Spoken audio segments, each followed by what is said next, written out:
en Jésus, elle n'est pas seulement pour la vie présente, mais pour la vie à venir. Hein? Et puis d'ailleurs, il n'y a aucune paix dans ce monde qui peut faire ça. Il n'y a rien que le monde peut offrir pour avoir une paix aussi grande que ça. La paix qui va même enlever le jugement de Dieu là, devant moi, là, devant vous. Là. Malgré que nous sommes des pécheurs, malgré que nous tombons encore, que nous faisons des chutes, nous avons la paix en Jésus-Christ. Là. Et cette paix-là, beaucoup de gens n'ont pas. Là.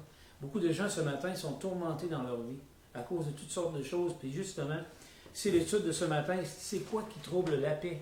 Mais avant, faisons une petite révision. On a vu la semaine passée que dans cette série d'études, qu'est-ce que c'est la paix? Et qu'est-ce que ce n'est pas?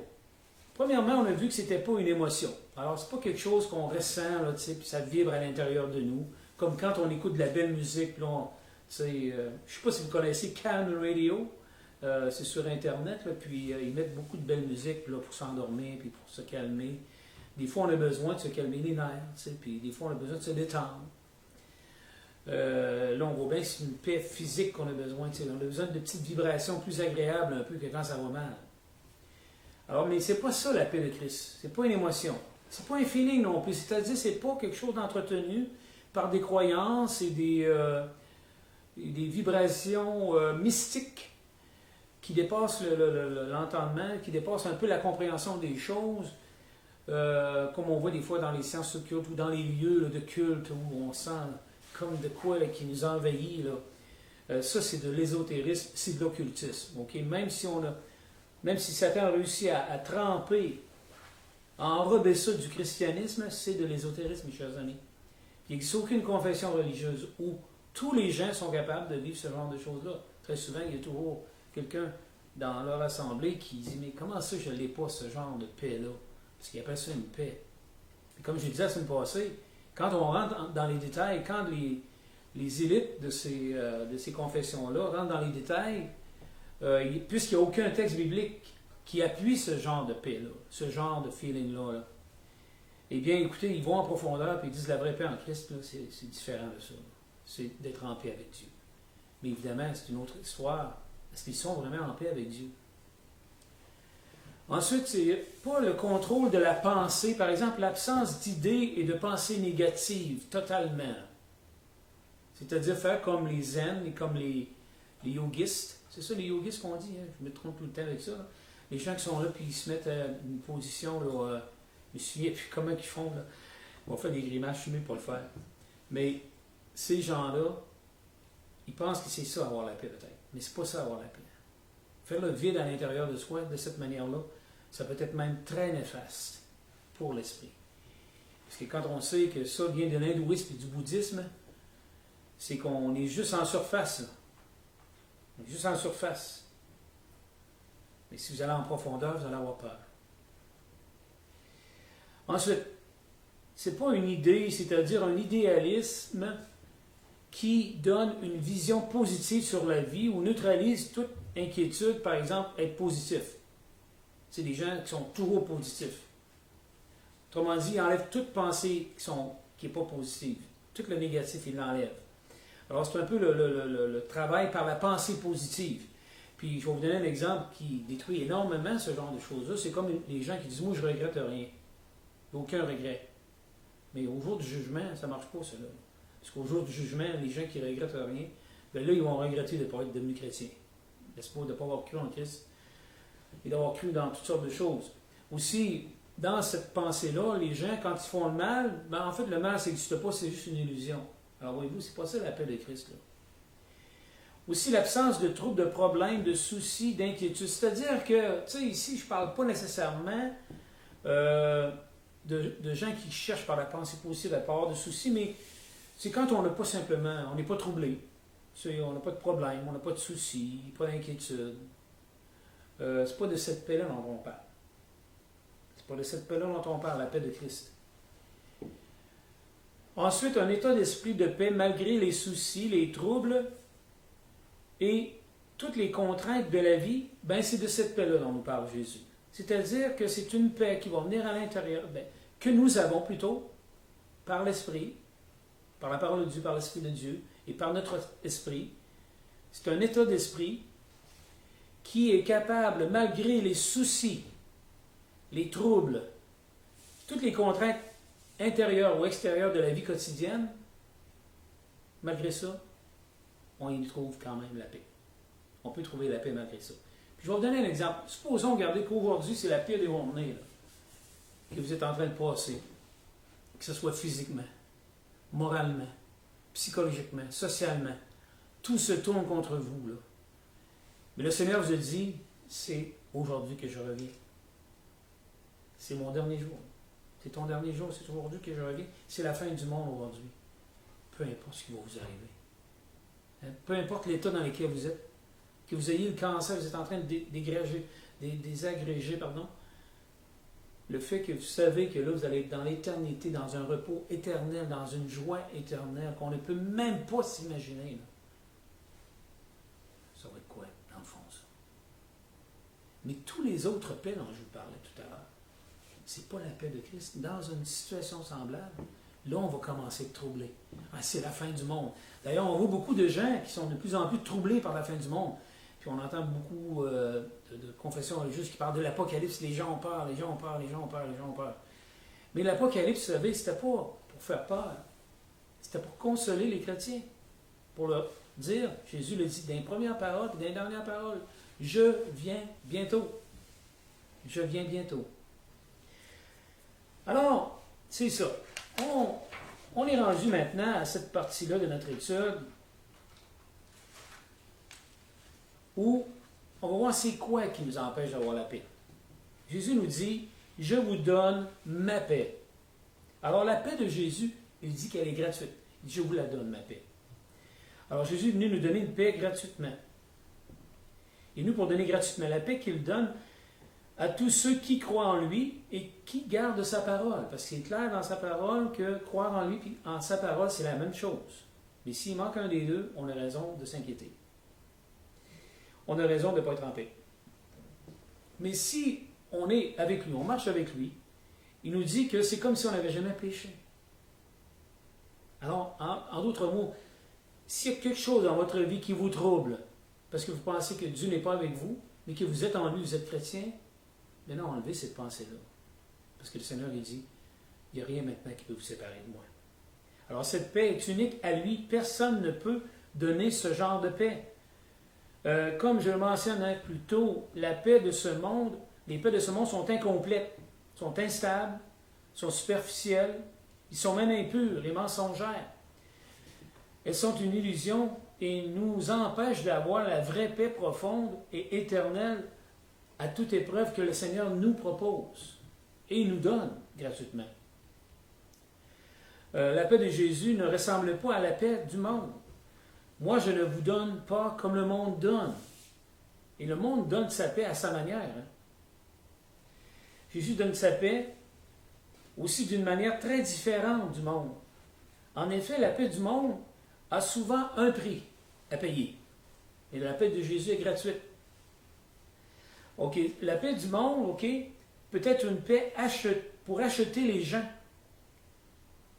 afin de les avoir avec eux. Puis ça, on voit beaucoup de gens, tu sais, par exemple, pour avoir le monde avec eux, ils les achètent. Moi, les gens vont des fois répondre, moi, je ne suis pas à vendre. OK? Je ne suis pas un vendu. Alors, on peut acheter la paix. Hein? On essaie d'avoir du monde, puis avoir du monde avec nous pour avoir un appui. Ça, c'est ça qu'on voit des fois, puis on a vu ça d'ailleurs dans le fils de David, Absalom, hein, qui a acheté Israël en lui faisant plein de promesses, mais qui finalement a perdu le pouvoir. Puis Absalom, lui, voulait proposer une paix, mais une paix humaine, qui a été détruite, parce que David, lui, avait vraiment sa confiance en Dieu. Ça peut être une paix aussi qui compromet avec le mal. Tu sais, mon ami, tant que tu approuves mes débordements de débauche. Ah oui, il y a des gens qui sont amis avec d'autres personnes parce qu'ils vivent dans la débauche, puis s'ils arrêtent de vivre dans la débauche comme lui, peu importe la débauche que c'est, il ne deviendra plus son ami. Alors, en d'autres mots, on est en paix tant si longtemps qu'on marche ensemble, en faisant le mal. Puis même encore, il y a des confessions religieuses qui acceptent des modes de vie immoraux Alors, ils offrent une certaine paix. Nous autres, on va vous laisser tranquille, on ne vous en parlera pas de ces problèmes-là. Alors, on sait que l'immoralité aujourd'hui est très grande. Hein? Et puis, plus on voit le monde avancer dans le monde religieux, plus ça devient immoral. Là. Le monde religieux, ça devient immoral. Ça peut être une paix qui favorise des positions politiques. Les régimes totalitaires, par exemple, le communisme, les dictatures, tu sais, des fois, encore une fois, là, tu sais, les régimes comme ça, là, ils vont acheter leur peuple. Puis ils vont faire en sorte qu'ils vont dire, vous allez en paix avec nous, avec votre pays, tant et si longtemps que vous gardez notre régime là. On sait qu'en Chine, ça marche beaucoup comme ça. Là. En Corée du Nord, ça marche beaucoup comme ça. Alors voyez-vous, la paix que l'homme offre, elle a un prix. Le problème, c'est qu'elle compromet avec le mal. Ça peut être une paix aussi qui est soutenue par des menaces. Bien, ça ressemble un peu à ce que je viens de dire, mais le chantage, hein, pour empêcher quelqu'un de dire la vérité ou de dénoncer. Sinon, je tue tes enfants. Sinon, je tue ta femme. Sinon, tu vas perdre la vie. Voyez-vous, ça c'est... Autrement dit, tu vas être en paix tant et si longtemps que tu vas faire ce que je te dis. OK? Et aussi une paix doucereuse et sensuelle qui neutralise les responsabilités de l'homme à obéir à l'Évangile. Parce qu'il y a des confessions religieuses aujourd'hui qui flattent beaucoup les gens, qui leur donnent toutes sortes de belles choses, toutes sortes de belles promesses et toutes sortes d'émotions. On sait que l'instrument de musique est au premier plan dans beaucoup de confessions religieuses. La première chose qu'on va voir, écoutez, on rentre dans une assemblée, dans un rassemblement, puis la première chose qu'on va voir, ça va être une panoplie d'instruments de musique, là. Sans avoir vu le prédicateur encore, la première chose qu'on va penser, c'est quoi? On va avoir de la musique, ça. On va pouvoir danser, on va pouvoir s'amuser. Alors, voyez-vous, quelque part, si l'homme, il offre toujours des paix qui sont superficielles, qui ne sont pas profondes. Est-ce qu'on a vraiment besoin du violon? Hein? Est-ce qu'on a vraiment besoin d'instruments de musique dans le culte chrétien? Pas du tout. C'est complètement en dehors et c'est une manière, justement, très subtile d'emmener une paix doucereuse, une paix qui exploite beaucoup les émotions, qui sont très vulnérables. On est très vulnérable par les émotions. Bien souvent, on se fait avoir par le cœur. On dit même on va l'avoir par l'estomac. Hein? C'est quoi? C'est des émotions, ça. Alors Jésus dit que votre cœur ne se trouble pas et ne s'alarme pas. Alors Jésus leur dit, là je vous donne ma paix et je ne vous donne pas la paix comme le monde donne. Je vous donne ma paix. Alors Jésus, il nous dit ça. Alors pourquoi il dit ça? De ne pas s'alarmer. C'est parce qu'il peut vraiment avoir des troubles dans notre vie. Il peut avoir vraiment des troubles dans notre vie. Puis il y en a, il va toujours en avoir. Qu'on soit chrétien ou qu'on ne le soit pas, on a tous des troubles qui viennent enlever la paix. Ou qui deviennent des obstacles à la paix. Et ici, j'essaie de les mettre dans un ordre d'importance humaine. OK? Dans un ordre d'importance humaine, mais fiez-vous pas trop à l'ordre dans lequel je les ai mis. Alors, quels sont les problèmes, les obstacles, les troubles qui enlèvent ou empêchent la paix dans le cœur de l'homme? Dans le cœur de l'homme. Bien, la première chose qu'on va dire, c'est les problèmes de santé. D'ailleurs, écoutez, c'est pas pour rien qu'une fois par année, quand on se donne la main, la première chose qu'on pense, c'est quoi? La santé. Hein? Parce que la santé, c'est vraiment un bien précieux. Et puis, être en santé, être en forme, être plein d'énergie, être sans problème physique ou mental, c'est vraiment toute une bénédiction, tout un bonheur. Mais quand viennent les troubles, quand viennent les problèmes, quand viennent les problèmes de santé, puis quand ils persistent, c'est difficile. Et là, ça vient troubler notre esprit. Et on est désemparé. Là. On est très troublé. D'ailleurs, c'est difficile. Mais il y a des gens qui sont tellement éprouvés par la santé que c'est constamment ça. Et puis ici, il ne faut pas croire, puis il ne faut pas dire aux gens, là, c'est parce que tu fais du mal que tu as du mal, comme certaines confessions religieuses. Là. Oui, je sais que ça peut arriver qu'il y a certains mal qu'on fait qui vont donner des conséquences de problèmes physiques. Mais il ne faut pas penser qu'une personne qui est malade, C'est parce qu'elle est atteinte d'une plaie de Dieu. Et puis peut-on avoir un meilleur exemple que Job? OK? Job, on se souvient, Job, après avoir tout perdu, il a perdu la santé. Et puis Job était une plaie à partir de la plante du pied jusqu'à la tête. Là. Il était comme une plaie ouverte. Là. Alors il souffrait énormément. Même ses amis, quand ils sont venus le voir, ils l'ont vu de loin, puis ils n'ont pas été capables de s'approcher de lui avant 7 jours. Pendant 7 jours, ils ont jeûné, ils ont prié pour s'approcher de lui. Il était renversé de voir comment il était souffrant. Puis Job n'avait rien fait de mal. Là. Il n'avait absolument rien fait de mal. Mais c'était Satan qui voulait s'en prendre à lui pour qu'il maudisse Dieu. Puis tu dis, non, Job ne me maudira pas, même si ça ne va pas bien. Alors Satan l'a atteint de deux manières. Il a enlevé tout ce qu'il avait, puis il a enlevé la santé.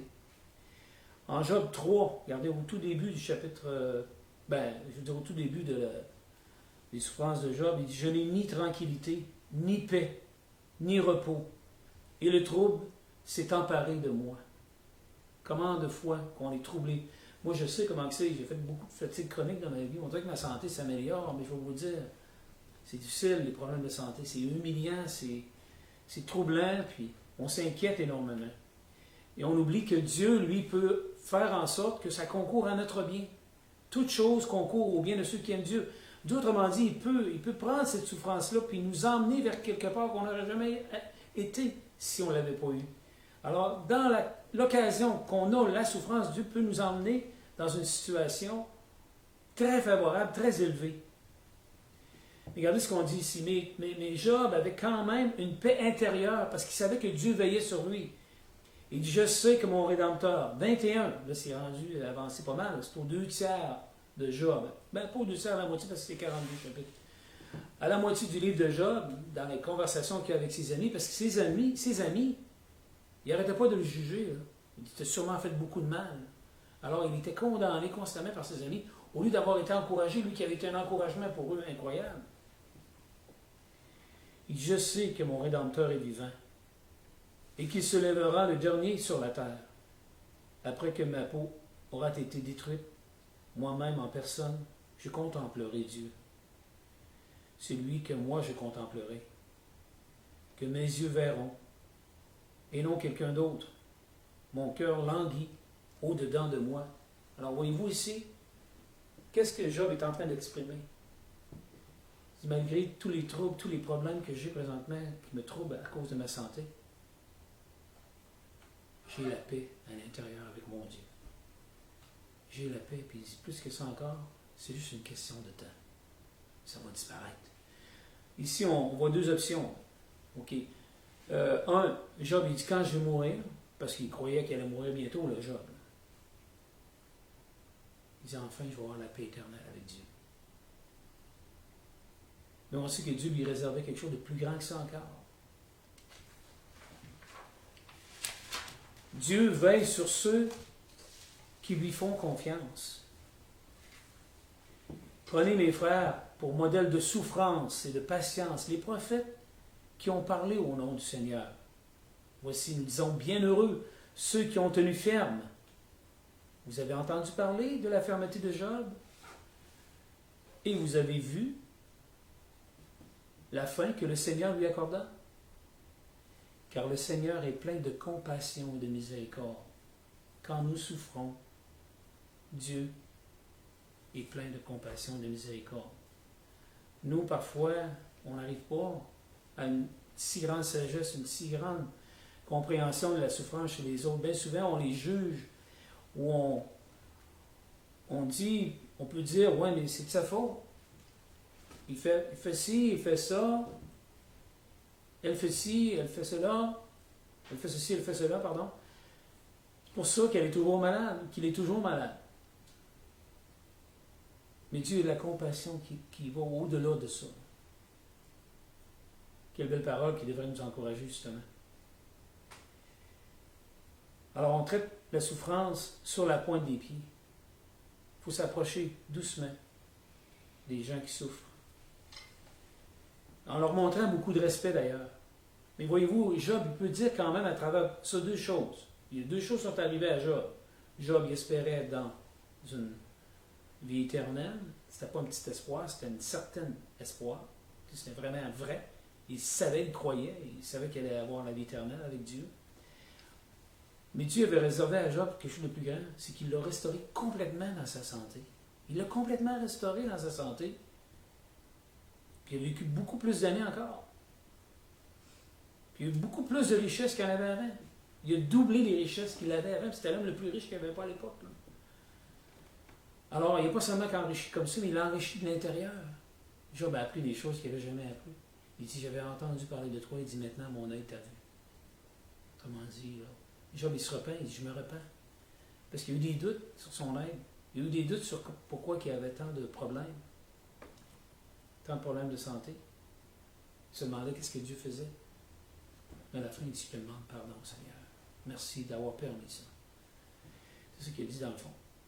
Alors, premièrement, les troubles de santé, on est tous d'accord que quand ça va mal physiquement, on devient troublé. Mais le Seigneur dit, je suis avec toi. Toutes choses vont concourir à ton bien. Sois patient, sois patiente. Rappelle-toi de Job. Deuxièmement, les besoins quotidiens peuvent aussi troubler la paix. La vie est possible par la nourriture et par ce qui nous revêt, soit les vêtements ou le foyer. Hein, n'est-ce pas? On est revêtu par quoi? Par notre foyer et par nos vêtements. Et aussi, on subsiste par ce qu'on mange et ce qu'on boit. Alors, supposons qu'on n'a rien à manger, rien à boire, on n'a aucun endroit pour se vêtir, puis on n'a même plus de linge sur le dos. Et vous pensez à quoi qu'on va ressembler? Hein? Quelqu'un qui... Non, je ne peux pas vous imaginer ça. On n'en voit pas du monde vraiment comme ça, d'ailleurs. Alors ici, on parle des épreuves de la pauvreté. Des épreuves de l'inquiétude de ce qu'on va manger aujourd'hui, ce qu'on va manger demain. Bien souvent, les gens vont s'inquiéter beaucoup plus du lendemain que de la journée même. C'est souvent le lendemain qui inquiète le plus. Mais de quoi? Des besoins quotidiens. Là. Alors la vie est possible par la nourriture et par ce qui nous revêt, les vêtements et l'habitation. Jésus nous dit donc, c'est pourquoi je vous dis, ne vous inquiétez pas pour votre vie, de ce que vous mangerez, ni pour votre corps, de ce que vous serez vêtus. La vie n'est-elle pas plus que la nourriture et le corps plus que le vêtement? Puis ici, c'est dans le contexte où il dit au tout début, verset 24, « Nul ne peut servir deux maîtres. » Vous ne pouvez pas servir le diable et servir Dieu. Vous ne pouvez pas servir Mammon et servir Dieu. Ici, Mammon, c'est le Dieu de l'argent. Parce qu'il y a beaucoup de gens, tu sais, la première chose qu'ils pensent, c'est de se ramasser de l'argent, se ramasser de l'argent, se ramasser de l'argent, en oubliant même Dieu. Là. Le Seigneur a dit, non, non, non, non, c'est pas comme ça que vous devez penser. C'est pas le capitalisme là, qui est votre Dieu. Votre Dieu, là, c'est le Tout-Puissant, qui prend soin des animaux. Regardez les oiseaux du ciel. Ils ne sèment ni ne moissonnent. Ils n'amassent rien dans les greniers. Et votre Père Céleste les nourrit. Ne valez-vous pas beaucoup plus qu'eux quand vous voyez des oiseaux? Qu'est-ce que vous voyez? Hein? Vous voyez des beaux petits animaux qui se mettent à chanter. Les oiseaux, qu'est-ce qui caractérise les oiseaux? C'est qu'ils chantent. S'ils chantent, c'est parce qu'ils sont en paix. Hein?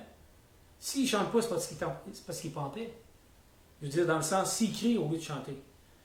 Nous, chez nous, on a un gazebo, puis là, l'année passée, il est venu un mâle, une femelle qui a fait ses œufs, son nid avec ses œufs dans le gazebo. Et cette année, peut-être un de ses petits, ou elle-même, est revenue d'en faire un de l'autre côté. Mais quand on y va dans le gazebo, on l'entend qui crie après nous autres. Hein? Nous, on essaie tranquillement de la calmer pour lui montrer qu'on ne fera pas de mal, mais l'oiseau chante. Dieu pourvoit. Dieu aurait pu l'envoyer là, son nid, il aurait pu le faire ici, il aurait pu le faire bien des places. Hein?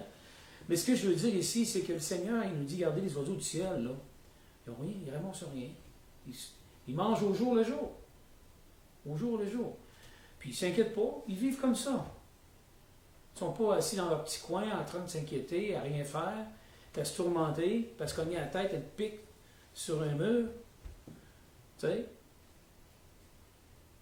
Non, aucunement. D'ailleurs, écoutez bien, on sait que nous aimons nourrir les oiseaux, hein, on aime ça, leur donner des petites graines, mais on n'a pas besoin de faire ça pour qu'ils survivent. Là. Je ne vous dis pas que Dieu ne permettra pas qu'on le fasse, mais je veux dire, on n'a pas besoin de faire ça pour qu'ils survivent. à moins dans un contexte vraiment particulier, mais normalement, les oiseaux réussissent à s'en sortir à chaque jour. Pourquoi? Ben, il dit, regardez, votre Père Céleste les nourrit. Ne valez-vous pas beaucoup plus qu'eux?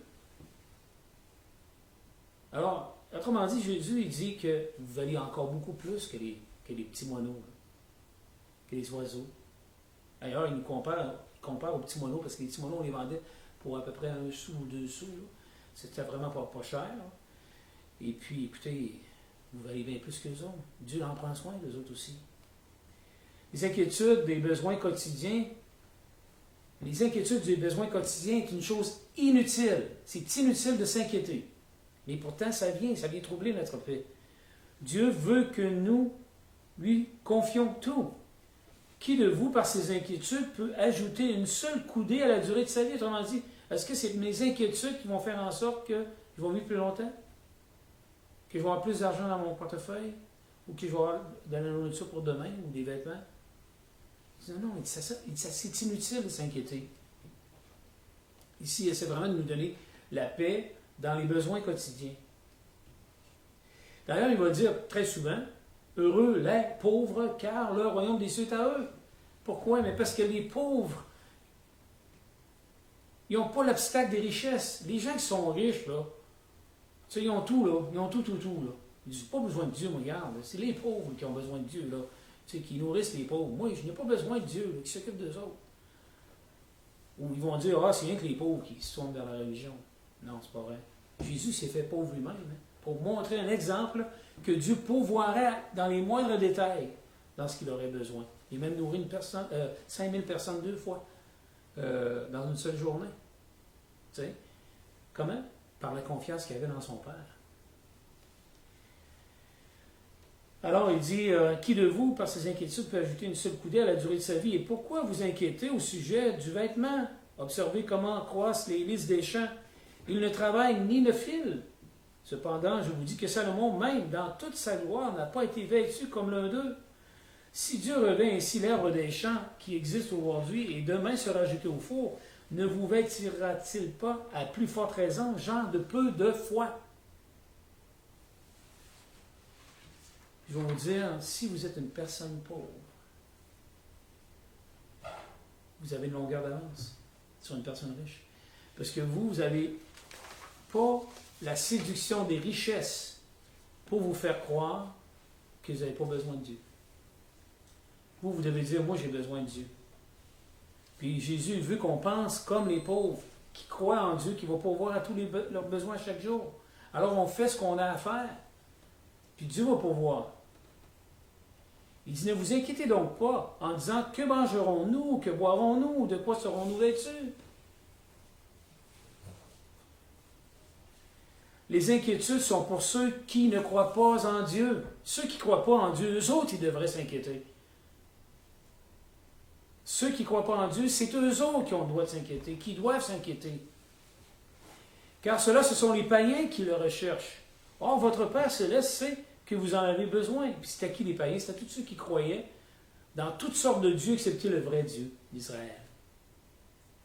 C'était tous ceux qui pratiquaient toutes sortes de pratiques religieuses, excepté les pratiques que Dieu enseignait au peuple d'Israël. Puis on pouvait devenir un Israélite, même si on était une personne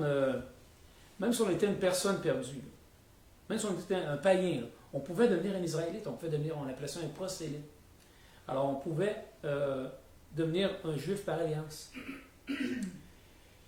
Regardez ce qu'il dit, votre Père Céleste sait que vous en avez besoin. Regardez ce qu'il dit ici. Cherchez premièrement son royaume et sa justice. Et tout cela vous sera donné par-dessus. Alors, si vous vous inquiétez, parce que vous ne faites pas ça, cherchez premièrement son royaume et sa justice, bien, vous avez raison. La seule chose que vous avez à faire, repentez-vous. Repentez-vous, là. C'est le temps de le faire. Repentez-vous et cherchez premièrement le royaume de Dieu. Mettez premièrement le royaume de Dieu dans votre vie. Mettez rien avant le royaume de Dieu. Que rien prenne la place du royaume de Dieu. Puis le Seigneur, il dit, faites-vous-en pas le restant, je m'en occupe. Vous êtes, autrement dit, vos soucis deviennent les miens. Vous êtes mes enfants. Je pourvois maintenant. Je veux tout vous pardonner. Je veux tout vous vous donner en retour grâce à la paix que mon Fils vous offre. Cherchez premièrement son royaume et sa justice, et tout cela vous sera donné par-dessus. Alors, en d'autres mots, le seul problème qu'on peut avoir dans une situation de même, est-ce que je mets le royaume de Dieu en premier ou je ne le mets pas? C'est quoi qui m'empêche de mettre le royaume de Dieu en premier? C'est quoi que je mets en premier dans ma vie? C'est quoi qui est le plus important, là, dimanche matin? Là? C'est quoi qui est le plus important, là? C'est-tu mettre le royaume de Dieu en premier ou mettre d'autres choses en premier? C'est quoi qui est le plus important? Si je mets Dieu en premier dans ma vie, il va me faire passer en premier. Si je le mets en deuxième, je ne passerai sûrement pas en premier. Il faut peut-être même passer en dernier. Puisque Dieu, on le met en premier, jamais en deuxième. Ni en troisième, ni en quatrième, ni en cinquième. C'est en premier. S'il y a la seconde place, nous n'aurons pas la première place. Il ne prendra pas soin de nous autres autant qu'il le ferait si on le ferait. Dieu veut nous donner ce bonheur-là. Mais il y a une condition, voyez-vous. Ensuite, la clé est de vivre par la foi, un jour à la fois. C'est quand même merveilleux, regardez. Le Seigneur nous dit ici, dans le contexte des inquiétudes, là, on sait que les inquiétudes peuvent nous troubler. C'est surtout les inquiétudes de demain, hein, parce qu'on est encore en vie aujourd'hui. Demain, qu'est-ce qui va arriver? Regardez, il dit, ne vous inquiétez donc pas du lendemain. Voyez-vous, Jésus, ça gravite beaucoup autour du lendemain. C'est surtout le demain qui m'inquiète. On ne vit pas le moment présent. Car le lendemain s'inquiétera de lui-même. On a assez de nos soucis aujourd'hui. Jésus dit, il y avait plein d'inquiétudes aujourd'hui. Il y a plein de soucis. Demain, on fera. On s'occupera de ça demain. C'est aujourd'hui qu'on doit s'occuper de nos propres choses. Est-ce qu'on est en vie? Est-ce qu'on a tout ce qu'il faut aujourd'hui? Alors, allons servir le Seigneur. Faisons ce que le Seigneur nous demande. Puis demain, on n'aura même pas besoin de s'inquiéter. Ça me fait penser à ce proverbe indien. C'est pas un proverbe indien, mais c'est un... Je ne me souviens pas quel Indien qui avait dit ça, mais le chef indien, il voyait que sa tribu s'inquiétait, s'en allait à la guerre, puis il y avait une rivière à traverser qui était assez loin dans leur chemin. Et puis là, il s'inquiétait comment il allait réussir à traverser cette rivière-là. Puis le chef des Indiens a dit, allons à la rivière et on verra comment traverser la rivière. C'est un peu de même la vie, tu sais. Il faut faire les choses une à la fois. Mettons-en pas trop sur notre dos, que ce soit la santé, que ce soit les problèmes de la vie. Là. Pensons pas à demain, pensons aujourd'hui, vivons un jour à la fois, puis vivons-le pleinement ce jour-là. Là. Au lieu de penser à demain, toutes les choses qui viennent par-dessus, parce que sans même s'en rendre compte, on accumule plein de choses. Tu sais, dans notre vie, qui fait en sorte qu'au lieu de dire « Le Seigneur est avec moi », Dieu pourvoira. Dieu pourvoira. Il pourvoira au bon moment. On s'accumule des soucis, des inquiétudes par toutes sortes de problèmes. Les soucis, c'est normal qu'on en ait. Parce que le souci, c'est un problème sans solution. Mais la solution viendra en temps et lieu. C'est ça le point ici. Là. La semaine prochaine, on va continuer sur les inquiétudes de la vie qui troublent la paix. Puis le prochain, ça va être les soucis de la vie.